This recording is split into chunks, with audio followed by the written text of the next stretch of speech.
नरेश यादव के परिवार के लोग भी यहाँ पहुंचे, उनकी माताजी पहुंची, उनकी धर्मपत्नी यहाँ पहुंची है और बहुत सारे प्यारे प्यारे स्कूल के बच्चे यहाँ पर पहुंचे हैं हरियाणा का परिधान पहन करके। और जैसा कि मैंने आपको बताया कि वहाँ पर संत रामपाल का सम्मान चल रहा है, जहाँ पर संत रामपाल को पगड़ी भेंट करके, हल भेंट करके और किसानों का रतन सम्मान दिया जा रहा है। और उनकी माताजी से बात कर लेते हैं कि उनको कैसा लग रहा है। माताजी नमस्कार। नमस्कार भाई। पहले तो नए साल की बहुत बहुत शुभकामनाएं आपको। शुभकामनाएं आपको भी। माता जी, आपके इस आसी हलके को जिला बना दिया गया है और आज उसी खुशी में एक बहुत बड़ा प्रोग्राम आपके बेटे नरेश यादव जी की तरफ से करवाया जा रहा है। कैसा कैसा लग रहा है, कितनी खुशी हो रही है आपको? बहुत खुशी हो रही है, गर्व है मेरे बेटे को। गर्व है। भगवान का काम है ये, बेटा नहीं कर सकता, भगवान करा रहा है ये। बिल्कुल बिल्कुल। आज कम से कम 25-30 हजार से भी ज्यादा लोग यहाँ पर पहुंचे हैं। मैं देख रहा हूँ पंडाल भरा हुआ है पूरा। बोलते हैं ना कि दाने दाने पर लिखा है नाम खाने वाले का। हाँ। खाओ। अच्छा, नरेश जी की ये खासियत है कि वो सरकार में नहीं है, उसके बाद भी उन्होंने आपका जो डाणा खुर्द गांव है वो इतना सुंदर बना रखा है, तो दूसरे विधायकों को भी सीख लेनी चाहिए इस चीज से। ये सरकार का पैसा लगा के क्या बनाया? कुछ नहीं। आप खुद का पैसे से बनाओ तो कोई बना दिखेगा। क्या बात है, बड़ी बात कह दी आपने। खुद के पैसे से बनाओ तो कुछ बात होती है। हाँ, अलग ही बात होती है वो तो। अच्छा, अब बात कर लेते हैं संत रामपाल जी की। रामपाल जी जो कर रहे हैं, मतलब गांव-गांव में पाइपें, मोटर पहुंचा रहे हैं, ट्यूबवेल पहुंचा रहे हैं। इससे पहले रामपाल जी जेल में हैं, अभी भी जेल में है, लेकिन उसके बाद जो हम देख रहे हैं उनके अनुयायी लगातार अलग अलग गांव में जाके प्रोग्राम करवा रहे हैं भाई उनको जेल से बाहर निकलवाने के लिए। तो आप कैसे देखते हैं संत रामपाल जी के इस पूरे प्रोग्राम को? बहुत खुश हम तो, और निकलना चाहिए वो जेल से, बरी होके आना चाहिए। बहुत सेवा करी है उसने, बढ़िया आदमी है, बहुत बढ़िया। कोई खोट नहीं ना कोई खोट नहीं। जो आरोप लगे थे झूठे हैं सारे। भैया वो तो मालिक जाना या वो खुद जाना, हम के देख सकते हैं। अच्छा, हमने नहीं पता इस चीज का। नाम दान लिया कौन नहीं लिया आपने? मैं नाम दाम लिया है, कौन करूं? लिया है कौन करो? भगवान तो मिल रही हूँ, मैं सीधी। भगवान से मिल रहे हो। चलो बात कर लेते हैं मैडम से। नमस्कार जी। हाँ, नमस्कार जी। आपके चैनल को नए साल की हार्दिक शुभकामनाएं। जी, पहले तो नए साल की बहुत बहुत शुभकामनाएं आपको। आपके चैनल को भी। आज बहुत बड़ा प्रोग्राम आपके पतिदेव श्री नरेश यादव जी ने यहाँ पर करवा दिया है।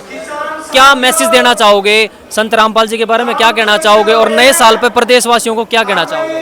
सभी प्रदेशवासियों को तो नए वर्ष की हार्दिक शुभकामनाएं। और संत रामपाल जी ने की साथ संगत पे ऐसी कृपा बनी रहे। महाराज जी सब अपने किसान यूनियन भाइयों को ऐसे ही अपने आशीर्वाद प्राप्त करते रहे, प्रदान करते रहे। ये जो संत रामपाल जी कर रहे हैं, इन्होंने गांव-गांव में जो काम किए हैं, आप उनको किस प्रकार से देखते हैं? बहुत अच्छा कार्य करे महाराज जी ने। इतने अपने जो इससे चीज से पीड़ित थे किसान भाई, उनको किसान भाइयों को मतलब जीवित कराए किस्म से दोबारा। अब सवाल ये बनता है, ना तो संत रामपाल जी सरकार में है, ना आपके पति नरेश जी सरकार में, लेकिन काम ये सरकार से ही बड़े बड़े कर रहे हैं। आपका गांव तो बहुत खूबसूरत है, मैं 3-4 बार स्पेशल देखने गया हूँ डाणा खुर्द गांव, और रामपाल जी बिना सरकार में होते हुए मंत्रियों से भी बड़े बड़े काम कर रहे हैं। कैसे संभव हो पा रहा है जी? संभव है जी, मेहनत कर रहे हैं अपने में, कोई प्रतिष्ठा के लिए थोड़ी ना कर रहे हैं। प्रतिष्ठा के लिए नहीं कर रहे, समाज सेवा कर रहे हैं अपने। और ये तो साथ संगत का है जो महाराज जी की कृपा बरसी हुई इनके ऊपर, बस अपनी सेवा में लगे हुए हैं। हाँ। तो लोग देख रहे हैं चैनल के माध्यम से, उनको क्या संदेश दोगे लास्ट में? मैं तो संदेश यही देना चाहूंगी कि सब रामपाल महाराज की अपनी सेवा में लगे रहो और अपनी तरक्की करो। महाराज जी की ऐसी कृपा बरसती रहे सबके ऊपर। धन्यवाद।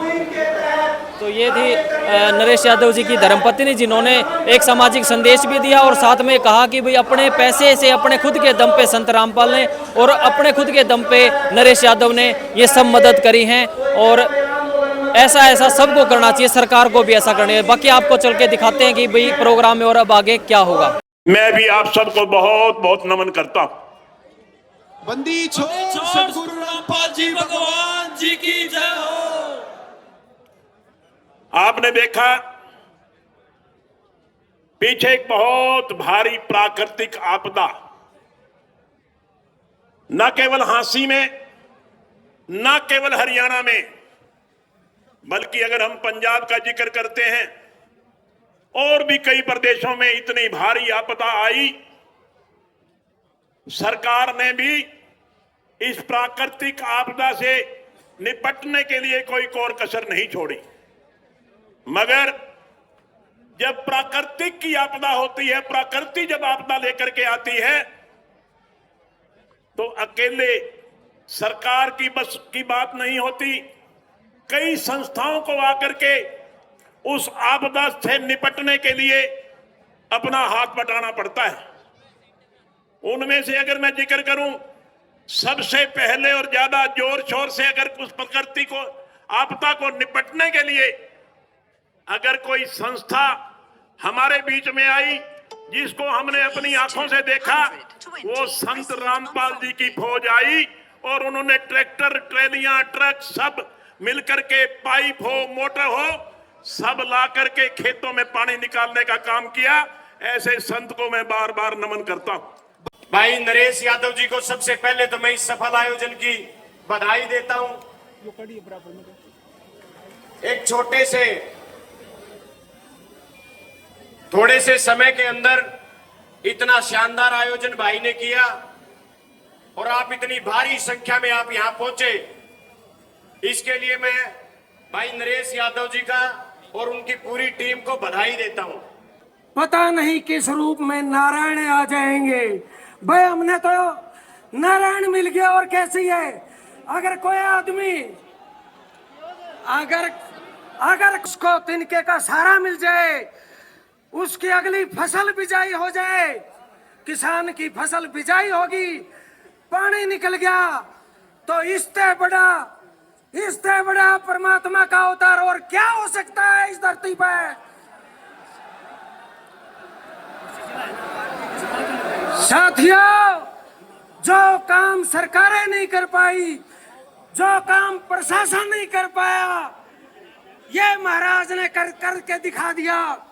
मैं तो इस मंच के माध्यम से ये और कहना चाहता हूं, भाई सरकारों से जल्दी ही इस महाराज को, अपने रामपाल महाराज को जेल से बाहर निकाला जाए।